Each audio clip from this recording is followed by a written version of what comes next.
Ahoj, poď akurát raňajkujem, poď si sadnúť. Poď, musíme prebrať nejaké veci. Ahoj. Čau, fúkal si už dneska niečo? No, No brate, došiel mi ten tovar, čo si objednal, ale budeš si poň ho musieť ísť. akože akám. Teraz si dobre rozmýšľi, čo akože odpovieš, lebo to môže dosť závažiť v tejto danej situácii.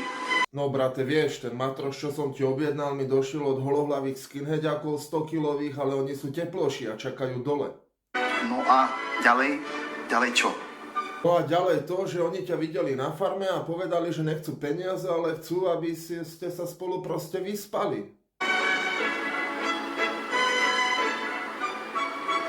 Ty koko, ty máš jaké puklice? Si istý, že ešte potrebuješ matroš? Naozaj ideš do toho? Chceš to?